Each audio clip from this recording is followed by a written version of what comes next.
बिस्मिल्लाहिर्रहमानिर्रहीम। अस्सलाम वालेकुम। मैं मुज़म्मिल अवान इस खबर के साथ हाजिर हूँ कि इमरान खान और शाह महमूद कुरैशी पर साइफ़र केस में फ़र्द जुर्म आयद कर दी गई है। साइफ़र जो एक ऑफिशियल सीक्रेट एक्ट है, ये केस जो अडयाला जेल में जिसकी समाअत हो रही है और जज अबू अल हसनात जुल्कुरनैन ने अडयाला जेल में इसकी समाअत की और इसमें पता चला कि इमरान खान और शाह महमूद कुरैशी ने फ़र्द जुर्म सेहत से इनकार किया और उसके बाद उन पर फ़र्द जुर्म आयद कर दी गई और इमरान खान साहब और शाह महमूद कुरैशी अब समझ लें कि इन दोनों शख्सियात का इस केस में बचना बहुत मुश्किल है। इसके कुछ इंपॉर्टेंट पॉइंट्स मैं आपके साथ डिस्कस करूंगा कि साइफ़र केस में इमरान खान और शाह महमूद कुरैशी पर फ़र्द जुर्म आयद कर दी गई। ऑफिशियल सीक्रेट एक्ट के तहत खसूसी अदालत के जज अबू अल हसनात जुल्कुरनैन ने अडयाला जेल में समाअत की। अदालत ने पीटीआई चेयरमैन की फ़र्द जुर्म आयद ना करने की दरख्वास्त मुस्तरद कर दी।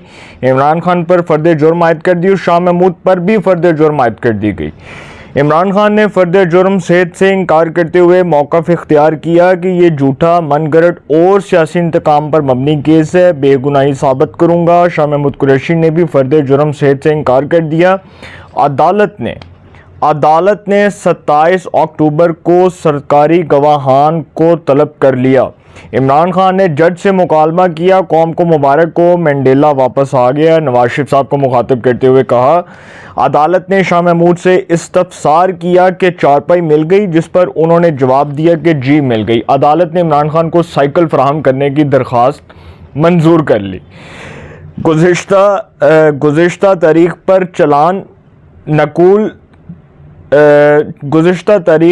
चलान नकूल करके फ़र्द जुर्म के लिए आज की तारीख मुकर्रर की गई थी।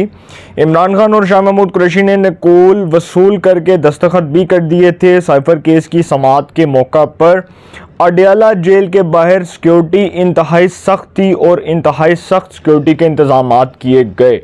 सर ये था साइफ़र केस जिसमें इमरान खान और शाह महमूद कुरैशी दोनों शख्सियात पर फ़र्द जुर्म आयद कर दी गई है। अच्छा, मैंने आपको एक चीज़ पहले भी बताई थी, ये जो केस है इसमें एक जो अभी तक इबहाम मौजूद था लोगों को कि क्या इसमें कम से कम जो सज़ा है वो कितने साल हो सकती है, ज़्यादा से ज़्यादा कितने साल सज़ा हो सकती है।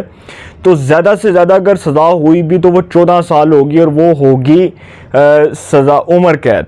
और अगर बहुत ही संगीन सज़ा हुई या बहुत ही आप ये कह लें कि इमरान खान साहब को एक ऐसी सज़ा सुना दी गई जिसका कोई तसव्वुर नहीं कर सकता, तो वो सज़ा होगी कैपिटल सेंटेंस। और वो आप बेहतर जानते हैं वो क्या, वो जो भुट्टो साहब को हुई थी। अब इस केस में बहुत से लोगों का ये कहना है कि जी जो साइफ़र है वो एक हकीकत है। अच्छा, मैं आपको एक और चीज़ बताऊं कि जब इमरान खान साहब ने 23 मार्च को गालबन जलसा किया था, 2022 की बात बता रहा हूँ, उस टाइम उन्होंने कहा कि ये है वो साइफ़र, अभी अदम एतमाद नहीं आई थी और उन्होंने उससे पहले ही ये सारा प्लान जो है वो बना लिया था कि ये है वो साइफ़र और ये अमेरिका की एक रजीम है कि मुझे इक़्तिदार से हटाना है और मुझे इक़्तिदार से हटाकर किसी और को लेकर आना है। और वो फिर उन्होंने 23 मार्च के जलसे में ये खड़े होकर इस तरह से वो ये जिस तरह एक पेपर है इस पर मैंने कुछ मेन पॉइंट्स लिखे हैं, तो इसी तरह उन्होंने कहा ये है वो साइफ़र। अच्छा, उसके बाद इन्होंने सहाफ़ियों से गुफ्तगू की, जब मुलाकात की और वज़ीर-ए-आज़म हाउस में जब सहाफ़ी गए तो इमरान खान साहब चूँकि उस वक्त वज़ीर-ए-आज़म थे तो उन्होंने कहा कि जी मैंने तो सहाफ़ियों को वो दिखाया और साइफ़र, और कुछ लोगों ने भी कहा कि जी हमने तो वो साइफ़र देखा। अच्छा भाई, अगर तो आपने साइफ़र देखा है तो फिर पूरी कौम को साइफ़र क्यों नहीं दिखाया? पहली बात तो ये। दूसरी बात कि अगर साइफ़र एक हकीकत है तो आपने उस वक्त पाकिस्तान की मौजूद अदालत सुप्रीम कोर्ट ऑफ पाकिस्तान में दरख्वास्त क्यों नहीं दायर की कि वो इस पर तहकीकात के लिए एक जुडिशल कमीशन बनाए, इस पर एक इंक्वायरी कमीशन तश्कील दें। फिर एक और बात कि जब कौमी सलामती कमेटी का इन कैमरा ब्रीफिंग इजलास हुआ था, उस वक्त के army chief of army staff general Qamar Javed Bajwa साहब की ज़ेर सदारत, तो उसमें कहा गया था कि जो साइफ़र है उस पर इमरान खान साहब का जो मौक़िफ़ है उसको मुस्तरद किया जाता है। साजिश नहीं हुई, मुदाखलत हुई है। भाई साजिश नहीं हुई, मुदाखलत हुई है। अगर उनकी तरफ से कौमी सलामती कमेटी के इजलास इन कैमरा ब्रीफिंग इजलास का एलामिया आ चुका था तो इमरान खान साहब फिर इस्टेब्लिशमेंट के मौक़िफ़ को रद्द कर देते और कहते थे कि जी ये गलत है।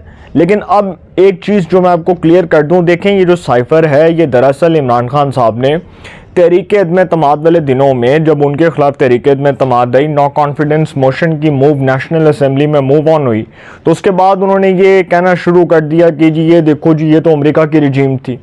उन्होंने इल्ज़ाम अमेरिका से लगाया, अमेरिका से लगाते लगाते पाकिस्तान के इदारों पर लगाया और उसके बाद शहबाज हुकूमत पर लगाया और फिर पता नहीं वो इल्ज़ाम कहाँ गए, आई डोंट नो। अभी भी वो ये कहते हैं कि साइफर जो है वो तो मेरे खिलाफ एक साजिश थी।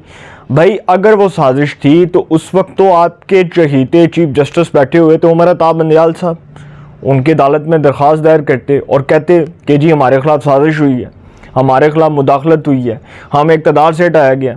तो सर अब ये बातें कोई तस्लीम नहीं करेगा। इस केस का फैसला 1-2 दिन तक जो एक्सपेक्टेड था, अब 27 तक इसकी जो समाअत है वो मुलतवी हो चुकी है और 27 अक्टूबर को सरकारी गवाहान को तलब कर लिया गया है।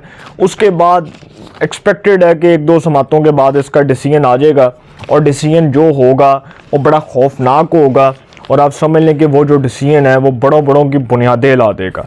और मुझे ये लगता है कि वो जो डिसीजन होगा वो शायद इमरान खान साहब के लिए इतना खौफनाक होगा कि लोग तोशाखाना का केस भूल जाएंगे, अलकायदा ट्रस्ट करप्शन केस भूल जाएंगे, फॉरेन फंडिंग भूल जाएंगे, इमरान खान साहब के और 9 मई भूल जाएं, शायद ये भी हो सकता है। तो सर ये जो रियासत के ख़िलाफ़ इमरान खान साहब ने एक स्टेट के ख़िलाफ़ एक हद से आगे जाने की कोशिश की है, इसके नताइज बहुत संगीन होंगे, इसके कॉन्सिक्वेंसेस बहुत ख़तरनाक होंगे जो इमरान खान साहब की इंटरनल पॉलिटिक्स को तबाह कर देंगे, डिस्ट्रॉय कर देंगे। अपनी राय का कमेंट्स में ज़रूर इज़हार कीजिएगा। इंशाल्लाह एक नए सेगमेंट के साथ फिर मुलाकात होगी। अपना बहुत ख्याल रखिएगा। आला निगहबान।